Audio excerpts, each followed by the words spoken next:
front post double crochet in mosaic crochet, insert hook in below of next stitch, pull up the thread, yarn over, insert hook around next double crochet stitch, pull up the loop, yarn over, pull thread into next loops,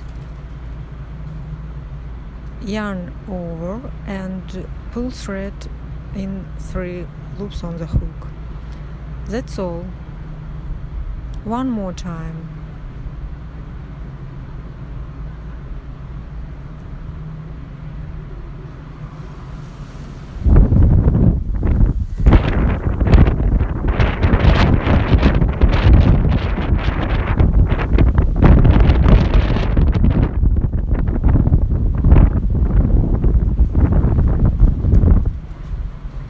And this is our wrong side.